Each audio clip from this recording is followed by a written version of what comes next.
Hey, welcome everybody. This is our, I think, second, maybe third drill prep meeting. It is July 30th, a little bit after 7. We're going to get started. First, let's start with scripts. Did anybody have any questions about how to modify them or anything? Yeah, go ahead, Cindy. Well, a couple. So, and I missed one of the earlier briefings, so I might have missed this. We're just doing the four tents and not the medical tent, but I saw a ton of examples that were medical. Yeah, So you don't care if I decide to set up a medical tent, just because when you have a lot of requests, we found it's easier to have supplies and people in the same tent for medical, right? yeah.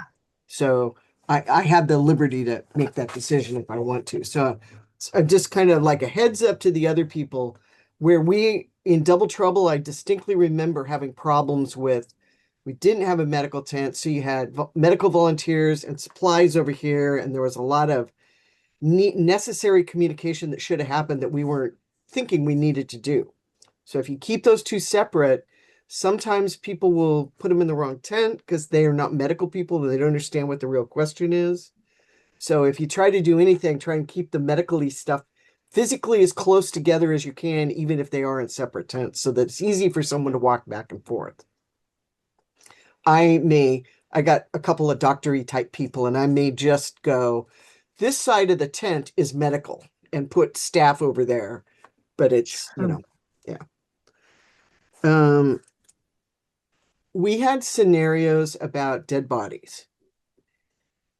The heads up people that in your education book, the mortuary procedures may or may not be in your education book. They're not in the version I have. So if we'd sent him to the educator, there wouldn't have been anything there, even though there are instructions. They're in the hub captain's book, right? The hub manager book. Yeah. Yeah. So I don't remember the scenario, but there's like four or five of them. If it's like, what do I do? That would tend to make the greeter go over to the education book. Is there someone who can help me? Then that's enough of a flag where people will go, I'll go to the volunteer tent. But you probably ought to look at putting the dead body procedure in a tab in the thing. Okay. Same thing with debris. There is several of questions that say, what do I do about debris? And Anne and I have noted that the debris section and a picture of how to sort your debris is not in the education book. It's in the hub captain book, which it really doesn't belong there. So at least in the version I have. And so my hub is like maybe several iterations behind. Just verify that the helpful information you think the public's going to want to have is in the education book, not accidentally in the hub captain. Could have been whoever built the book built it wrong for me or whatever. So those were two things that I know we failed on before because when we do kind of tabletops, we do that and they go, it's not here. Grand openings is where we discovered this, and you know, Yeah. yeah. So those two things, verify where your debris and your morgue operations are. And if we would to find that it wasn't in either one, because I don't know how old our books are, we would, we could get that from It would, someone Yeah, else. yeah. I will send out both documents and go, hey, make sure these are Okay. both in your hub manager book, but add them to your education Okay, book. they may be in there, I haven't looked specifically, but They Yeah. probably are. I doubt there's only one version of books. So, well, we've had one version and an update. And Yeah. I think okay. the deceased thing was in the very original one and the debris I think was added in the Could one be. I update don't. we've had. But then Yeah. again, like I've taken my books apart so many times to run copies and stuff like that. So there are multiple, I mean, there's seven that talk about aftershock rumors. Really? Wow. Yeah. And I'm like, Okay. was there a particular point about that? Or was just No, cut take and them paste? out. It Okay. was just I'm going to combining reduce that. so many collections of Yeah. scripts and trying to keep track of how many times did I put in a rumor and there's 312, Yeah. I know. I caught it because I had to read both sets right next to each other. So I was like, oh, Yeah. good, I can take some of those out. There's a question, and Anne, I was trying to tee these up so I could read it specifically, but there's one that says, do you have Red Cross information on how to do something? And I remember what it is. Maybe you'll be able to find it. And I looked to the education book and I went, I don't have any Red Cross stuff in here. Oh, yeah, I know what it was. It was I hear that you can use Red Cross, I am safe and well, or whatever that Yeah. was. And I don't know how anybody would know that information. I mean, we should probably put a thing in the book that says it's dead, right? Because it is. Yeah. Yeah, we could. I don't know how or why you would put something, how or why you would say this program is dead. But how do we give our people I don't care what it says. If we know people are going to ask it, then we should be on our side prepared to answer the question. Right? So I don't know how you tell people. I don't know how we tell our folks that. Okay. I do know. I can pre-stage that as a message on my whiteboard. So heads up, you other people, Red Cross, I am Safe and well. is not working. Yeah. And then that becomes a very good exercise for people, to go, oh, I went to the info, it's not there. What's safe and well? Well, you don't want to know because it's not working anymore.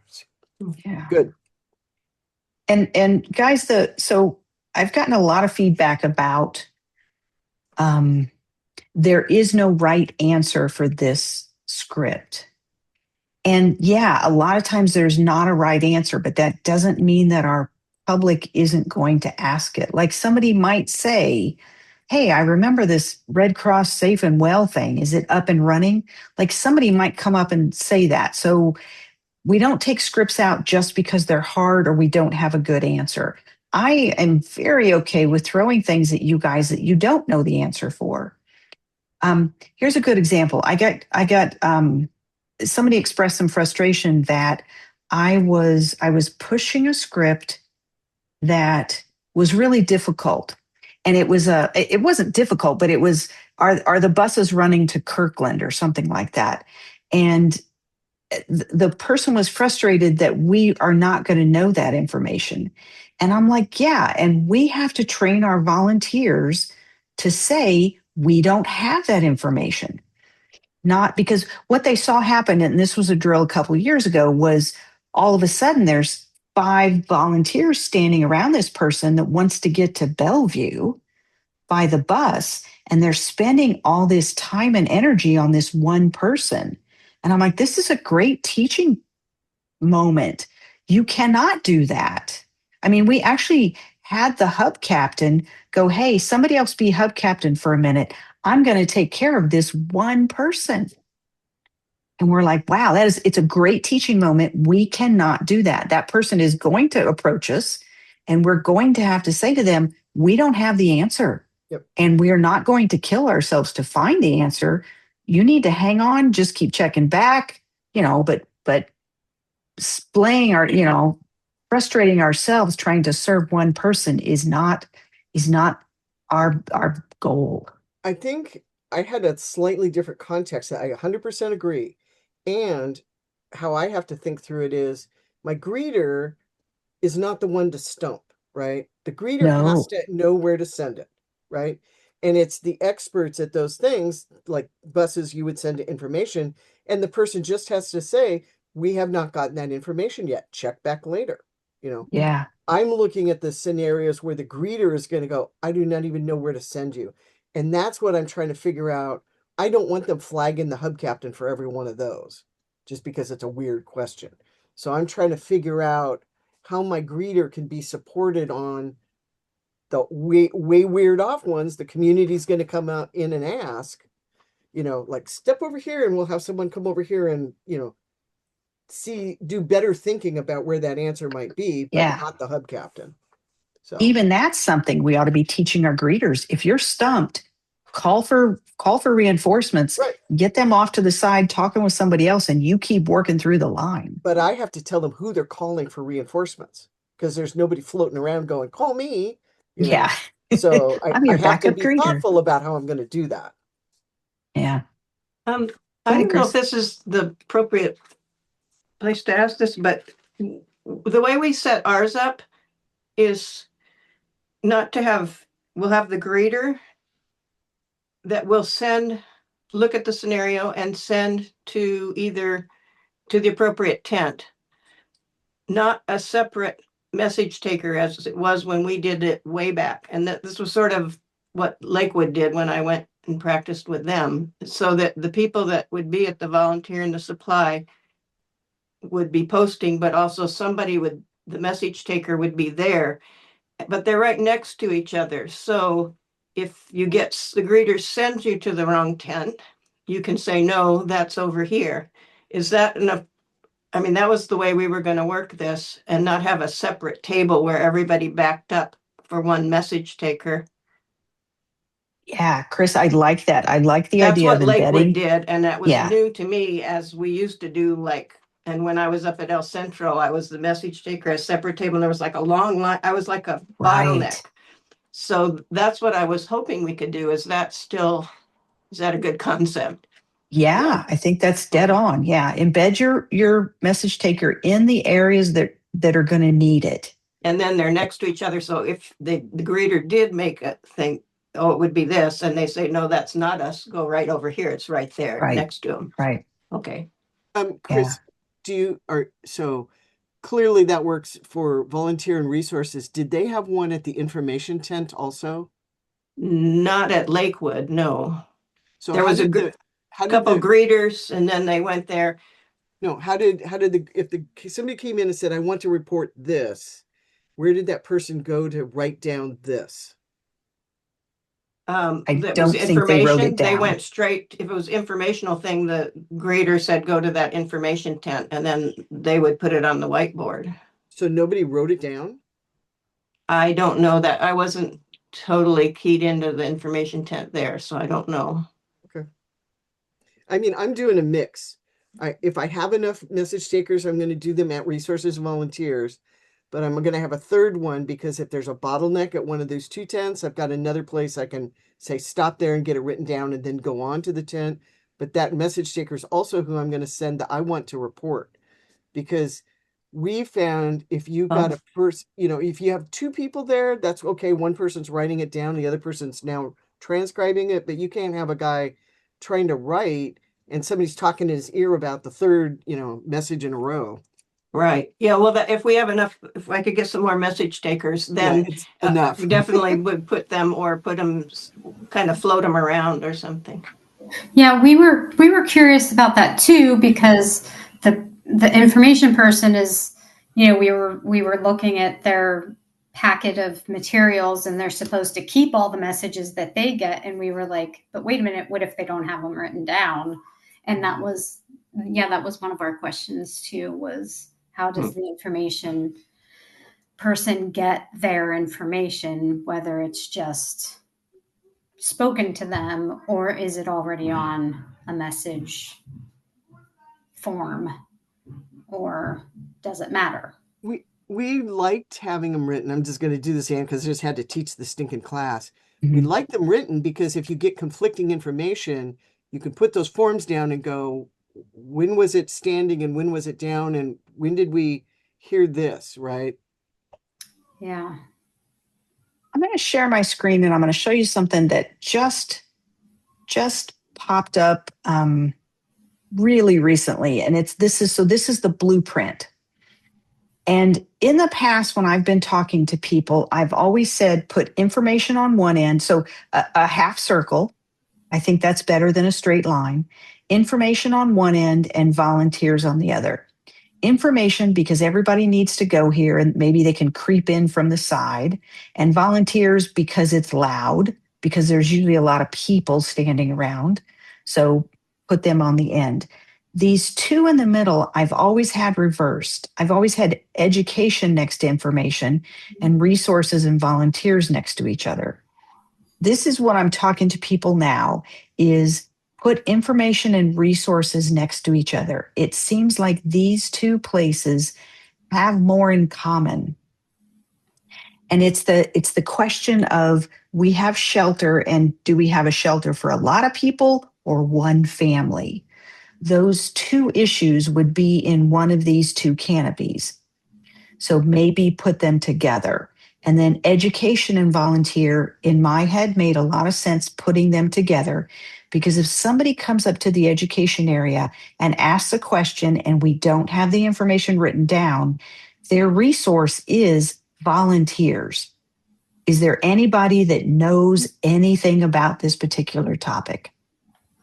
Okay. So this blueprint makes more sense in my head. If you were going to do this, you could put one message taker. Oh, that's interesting.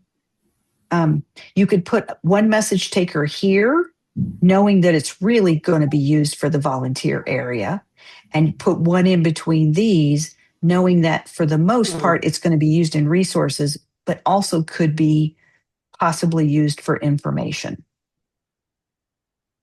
So I will send this blueprint out if this, as just another way to organize it. I don't know that there's a right or a wrong way, but this one made a lot of sense in my head. Thoughts about that? That's sort of similar, except that we had the info and then the two, well, we're calling it supply, not resources. We're calling it supply, volunteer, and then the education. At the Education end. on the end. Okay. But that's a good point that you made about especially if you're low on the message taker, that you could have one sort of in between. If you didn't have one for information, you could share that one sort of somehow. Yeah. I don't know, think about it. I don't think there's a wrong answer. I just think we get a little bit smarter. Yeah. I tend to still think that the deeper you go into the hub, you should have less people entering into the active working area, because that's where it's going to get noisy. And the looky-loos are the ones who want the information and the education, because we keep teaching people, take pictures of these things, even if you don't need or want to volunteer or need anything, take pictures and take them back to your neighborhood. So Yeah, I'd rather that's keep true, that Cindy. way out of on the sidewalk and, let the looky-loos go away without Yeah. engaging. Okay. In fact, Yeah. So there I is like them to go through those tents before they even get to the greeter. I kind of put the greeter set back a Oh, little bit. wow. So information is right there. They have to walk right past it, and they can just stop before they even get to the greeter and go, oh, here's the bus information, Cindy, do you have that? Do you have that blueprint printed out anywhere, or is this just kind of in your head? Not quite yet, because I was waiting for the medical discussion. Okay.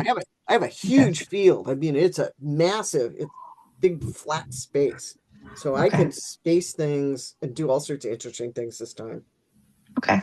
Yeah, it'll be interesting to see how everybody sets this up. And then maybe we do a little, pros and cons of each setup. Mhm. I had one question, more overview of the scripts, which I think Bill is going to be updating for our localities. And just to be clear about how that concept of how we want to pair, with a have and a need, is numbering the scripts what we should do so that we can make sure that we get those things to get volunteers some success, like you were talking about in your video? Or how do we get them so that they will appear and have some things we can match up and not be sitting in the bottom of the pile? Yeah. So Chris, the sheets are designed so that a lot of the matches are on the same page. So if you print a page or 2 pages, you cut them out, you scramble them, and you staple them together, and you give all of those scripts out right together before you go to another pile of scripts, you should have matches. Okay. Yeah, within 150 though. That's kind of the problem. I mean, that's, shift 1. Oh, you went by page by page. Yeah. And that's not true, actually, Anne. I've hit where building inspector, fantastic. And it was like one was on shift 1 and one was on shift 2. So Krista, if you want to do that, if you want to give them more successes I wouldn't number them. I would just follow what Anne's saying, but maybe intermix a little bit differently when you're grouping your page 1 and 2 together and then page 3 and 4 together. I think I confused you. Yeah, A little bit. confused Are me. you, what, are you following, Bill? Yeah, he's shaking his head. Yeah, I'm Okay, following because that. you're going to be printing them and Yeah, I will print them out, and each page's scripts will be paper clipped or stapled or in some way fastened together. Held together so that you do have a decent amount of matches. Yeah. Not everything has a match. Correct. And, if the answer to a question comes in after the question arrives, well, that's kind of how things happen in a disaster, Yeah, yeah. that's life. Yeah. And the next person coming in with the same question, we will have the answer for them. Yeah, Okay. I think what I do is I think about, somewhere in that first page, I want to have a match at everybody's tent. So on those first 2 pages, I'm going to make sure there's at least one match so the resource Mhm. people can go, yay! Yeah. Whether it was the answer and then the resource or then the resource and then the answer, Yeah. And while I'm off mute, Chris W, I just want to tell you, if we end up adding a slot for somebody to play the dead body, I want to volunteer for that. I just dragged this dead body. Yeah. Oh, All dear. right. So any more questions about the scripts? One quick question. I assume that if there's a script in there that really has no application in our neighborhood whatsoever, we could just take it out. Take it out. Yeah. Okay. What, And- Gina, just curious, what would that be for Roosevelt? I don't know. I didn't look at them very closely, but Okay. as I was just perusing through, and there were some that mentioned like a very specific, like type of business that we don't have or something that obviously I could change to a different type of business that we do have, Yeah. or something like that. But if there was something that was like maybe redundant or just something that it's like, we'll never have that because we don't have a hospital or something like that, that we could just take it out. Yeah, absolutely. Make them yours. Yeah. Well, no, Gina, I would recommend the hospital ones you should leave in because you will have hurt people and you will have to figure out where they need to go. Just because I don't have a hospital in West Seattle. And Well, so that's one we love because we're like, well, that means we have to find out if the West Seattle Bridge is open or if we're going to Burien. Sure. Yeah. No, that makes sense. That makes sense. And maybe that was a bad example, but yeah, something that's But I actually get what in you our mean. neighborhood. Yeah. The waterfront is underwater. Yeah. Yeah. I care about that one. Roosevelt Yeah. doesn't care. Yeah. Yeah. I had going through the scripts, I asked Anne, I've been making my bag labels because I had not done that for multiple years. And so when the usual cast that we have is pretty good. And I had a couple that I wanted to go, should this be a bag label or not? One was building inspectors. I don't understand what a bag label is. What are you talking about? It's our pantry label, our organizer. Oh, Yeah. yeah. So, we've got construction, but I don't have architects or building inspectors. Do you think that we would see enough traffic on that should become a recommended standard label? I don't think so because I don't know what you take out, but I don't know, hopefully what the folks would do in the field is go, hey, we need a category that's broader. And so you take down construction worker and you put, I don't know what the word is, but you just make a broader category. Well, Or you we have take all sorts of construction ones, so they're not going to take that down. I mean, I just look at this suite of things and I was going, if I was trying to manage the volunteers, what would I categorize this guy under? Yeah, I don't know. Okay. I don't have an answer. Label. Sure. The Yeah, other if you got one was- space. This is kind of like, I didn't know what to do with one. You had a series of, we live in an apartment and we've got an HVAC problem, we've got a water problem, we have hissing problem. I'm going like, I would be looking for a person who is an apartment manager as a skill set, or an apartment thing. So I might put that up there because I never even thought about, we're not going to be able to answer that. Nobody knows how to turn off utilities. So you're Yeah. either going to tell people we can do absolutely nothing for you, or you can say, let's see if we've got an apartment manager because we've got a category for that. Right. So I think I might try that one and see if they are confused by it. Right. Yeah. And then And the chances of you having an apartment manager, I'm guessing, are pretty slim. But who in your volunteer group might be able to help? Like any kind of a handyman would be helpful, I think. yeah. Or not apartment manager is probably the wrong word, but apartment, Property manager. property manager or multifamily experience, Right. It's a good Yeah. it's a good point, just because those things happen so differently in apartment buildings than they do in single family homes. I mean, Right. that's a really good it's a good thing to be aware of, just that when those buildings, just everything is completely different. And even if I don't get the live property manager, there's probably retired people or people who've I had a sister-in-law who did the property management in lieu of paying rent. So they Sure. knew how to do all that stuff. They just didn't have a, Yeah. title. Or I was on the board of my condo. Yeah. Those yeah. people tend to know that kind of stuff. So So I do think we I'll put that up as a category. And then the really, last, Cindy, you're getting really specific. because I have a ton of apartments, right? Yeah, so does everybody. Your Okay. scripts made me think of things I should be recruiting people to come to the hub.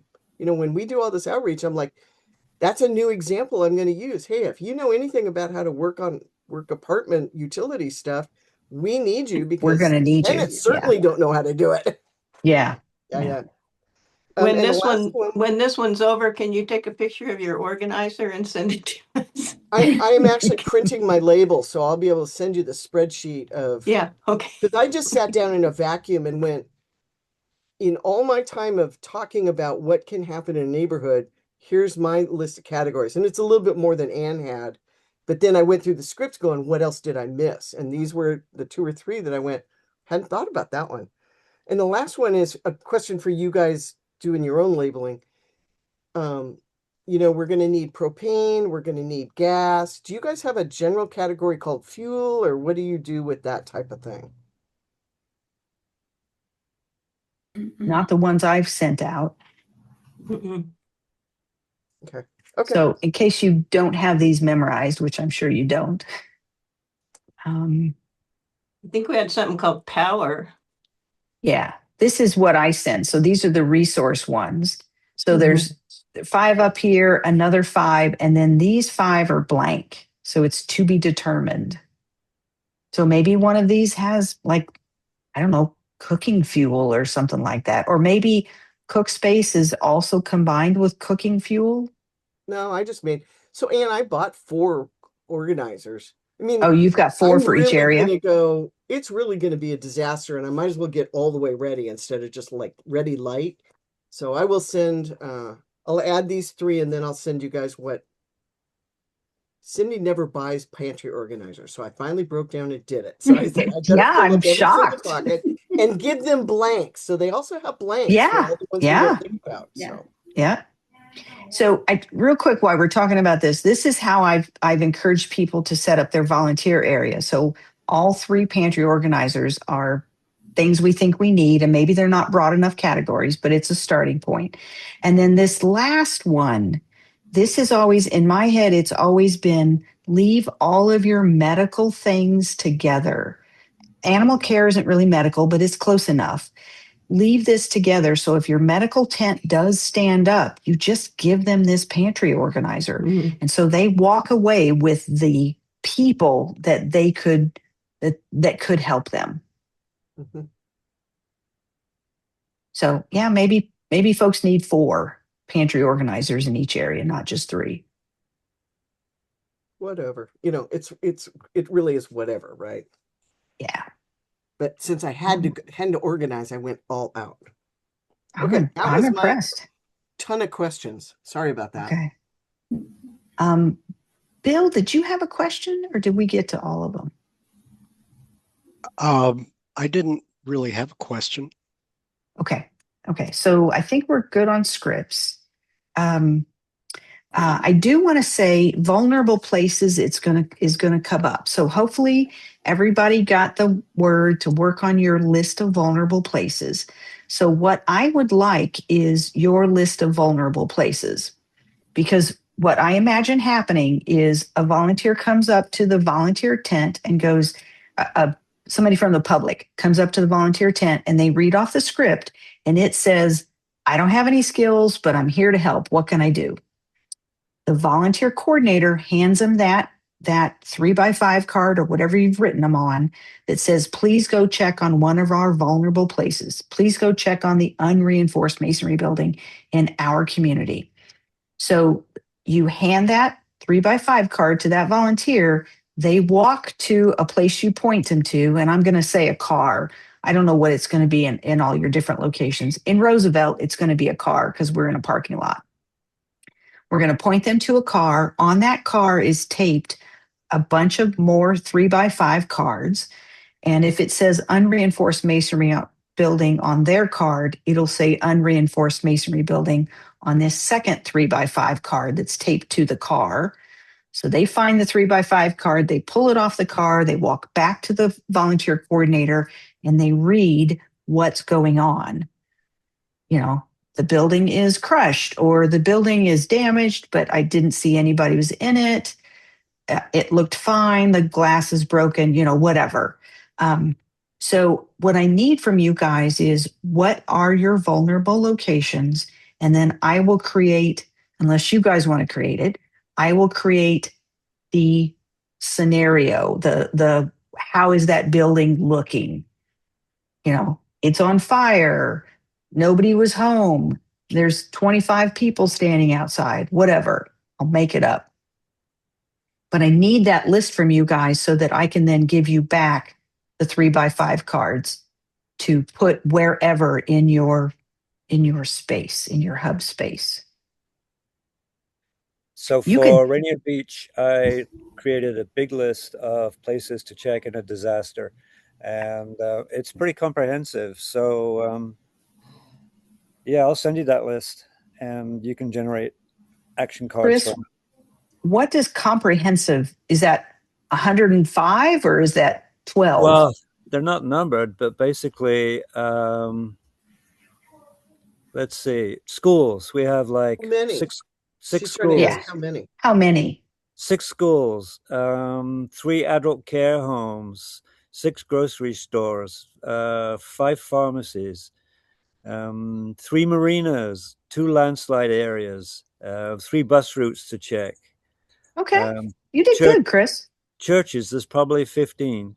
Okay. I So- may whittle down your list to like the top 15. So if somebody comes up and says, I'm here to help, what do you want me to do? I'm going to ask you to steer them towards the top 15 that I identify so that those cards match the ones that you sent them out for. Okay. I have Okay? a question for Chris too. So after Bill. Yeah, Chris, I just wanted to, I was wondering if you had seen where I had added some items to your list, but I can tell from what you're reading off that you've obviously seen the updates that I added. Yeah, I put in all the updates that you suggested. Okay, great. Chris, churches was interesting to me that you put that on a vulnerable place. Well, I was creating a list of places where people might congregate. And so if there was an earthquake like on a Sunday morning at 11 o'clock, you'd want to check all the churches. Yeah, right. Yeah. Okay. Yeah. We can see how you got there, but you did go above and beyond the assignment, Chris. So kudos, extra credit points. Okay, thanks. Well, we were also thinking of it because the way it was written on the drill prep sheet was a little different. And I think we were also thinking places to check, not just for damage, that's one category, but for not damage, where we could send people, like this this church is standing, it's okay. It might be a place to stage things or something like that. Okay. But that's a That- different exercise than what you're Yeah, that doing. wasn't exactly the Okay. intention of the vulnerable places. We're trying to save lives, kind Okay. of. I think we made it too broad because we Yeah, were thinking yeah. of that too, to know like, Yeah. is the health clinic or the fire station down the road, is it standing or is it not standing? Yeah. I can see how you got there. Yeah. Yeah. Okay. So anyway, I'm going to need that from you guys. If you want me to create these, you had a name for them, Chris, these action cards. If you want me to create those, then I need that list from you guys. Okay, will do. Okay. Number 3 on my agenda was, do you guys want me to bug Hub volunteers about signing up? Or are you guys on top of it? I'm getting a shaking of the head from Bill. I'm on top yeah. of it for West Seattle. So Cindy's I'm got getting it. a nodding Okay. of the head. yeah. in Okay. Affirmation. We would definitely like for the gaps that we have, like another supply manager in the morning, another message taker in the morning. Our mornings are as thinner. We could use another greeter and Okay. info in the, All right. and So then I of will course push the for radio runners. Yeah, But I'll push other for than that, Rainier we're pretty, Beach. we have one, so in everything. I'll push for Rainier Beach if it makes a difference coming from Ann versus coming from you guys. I can push there. Cindy, you're all over it. Sounds Well, like. I'm a little worried because if you, I'm trying to think out loud here. I'm holding entering that because I hate pulling people off assignments because they start getting confused, right? And I've got so many new hub captains, I'm having to manage old ones with new ones. So I've got this dance card I'm filling up and I won't know everybody. And if you send a note out saying sign up, people are going to But go, Cindy, oh, somebody needs all this help. No, I'm only talking about Southeast people, and I'm going to send them to Yeah. Rainier Beach. I'm not going to touch West Seattle folks Yeah, unless you yeah. want me to. No, just say, Okay. Southeast, West Seattle is doing their own thing because Okay. you'll send it to all the hub captains, right? No, I won't. I'll sort the master list by hubs in the Southeast. Maybe, yeah, Southeast. Okay. And just There's send not it to many, hub but captain. yeah. Got it, Yeah. got it. Okay. And then Gina, you want me to push North Seattle to sign up for Roosevelt? I assume so, but I haven't actually looked at the sign up yet lately. I haven't looked at it, so I don't know how Okay. far behind we are, but I assume that Yeah. we still need people. You guys need a little help. Yeah. Yeah. Okay. And then I'll touch base with Madison Valley and see how they're feeling. Okay. Moving on. I sent out a form. I created this form for Jody in Ballard Commons. She wanted something for her neighbors to help them coordinate the whole lost pet thing. So use it if you want. I just put it out there. Yeah. If you don't want to, don't bother with it. Lots of questions about radio. So there is a completely separate sign up for the volunteers from ACS that are helping us with this drill. It is not on your radar at all. It's a completely separate sign up, and we have enough people. I will send out to you who your ACS representative will be for the day. We have a spot. We have one person in every spot we needed one in, so they're staffing us well. So I'll let you know who that person is. I won't tell you where they are, but I'll let you know who they are and a name and a email and phone number, I guess. There's a question about, because somebody signed up for your sign up at your hub and said, I'm an ACS member, which was very confusing. But this person is GMRS capable and ham radio capable. So I will reach out to them and go, hey, you're there as a hub radio operator, not as an ACS radio operator. And you're speaking to Gina on this, or are you speaking to Rainier Beach folks? I think Gina was the one that had Okay. the person that signed up and said, I'm ACS, which Okay. was very confusing. We are probably not going to have too much GMRS radio traffic in between hubs, because where the 4 hubs are, you can't all hit the same repeater and talk to one another. We're just too far away. There's too many dips and valleys and all that. So there won't be much conversation, if any, between hubs using the hub radio operator using GMRS radio. So I a don't lot know of why- it is just the communication with the ACS sector, I guess. Go ahead, Cindy. No, you and I need to talk afterwards. Every hub, if you can hit the repeater, can talk to another hub. We test this over and over and over again, and it's only a few hubs in deep holes that can't talk across the city. What repeater do we tell all 4 hubs to Correct, congregate correct. on? I know we Yeah. don't want to do that, but telling people that we can't talk to each other is not correct. You know, that's why the repeater system, it amplifies everybody. That's why I'm saying we need to talk afterwards. We're not going to do it this one because we don't want to have to pick one and pretend that I'm going to give those bleach tablets to Rainier Beach. There's no way, right? So Rainier Okay, look. Beach, excuse me, Rainier Beach pulled a test a couple of weeks ago of the neighborhood and the different repeaters. We cannot consistently talk to Magnolia. The other 3 are fine. Mm-hmm. Just FYI. Yeah. Okay. Even I can't talk consistently to Magnolia, and I'm across the water from them. So there's something wrong with their repeater. Yeah, or it's just not positioned. So maybe everybody can talk to Capitol Hill. Yeah, it's okay for this exercise. I agree. We don't want to do. Ann and I were talking before you guys got on. If I want to give my GRMS repeater something to do, I can have somebody simulate the Alki hub.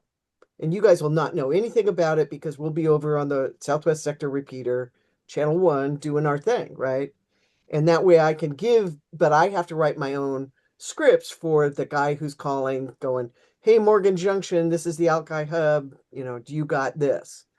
So you can simulate, you're near, like maybe Lakewood Seward Park. You wanted to have Lakewood Seward Park put eyes on the bridge and tell you if it's up or not. But that's what Ann's saying, is we're not going to have that any hub to hub traffic at all. Okay. All right. That's all I had written down.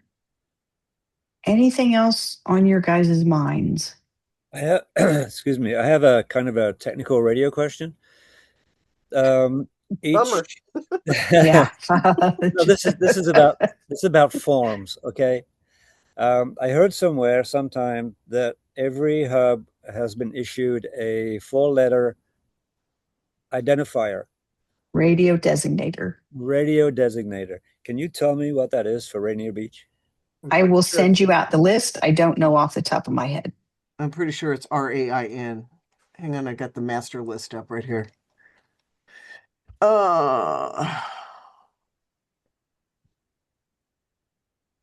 Nope. Is that your only question, Chris?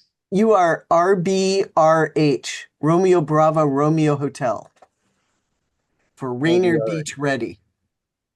Rainier Beach Ready Hub. Got it. Thanks. Okay. All right. Other questions? Okay. I'm going to let you guys go. I will clean up the recording, send it out. I will see you guys next Thursday for kind of our last one, second to the last one before the drill. But please get me those vulnerable places, that list of vulnerable places, so that I can spend a little time on my end. And I will print them on 3x5 cards because I don't know what else to do with them. Or maybe it's 3x5 like pieces of paper. Coolorito. Thanks, Okay. everyone. And Okay. how will we get the 3x5s? I'll make a drop off. I'll drive them to you. Okay. The rest of you guys can go if you want. This is just a conversation for the West Seattle hub. Okay. Thank you. Good night. All right. Bye, guys.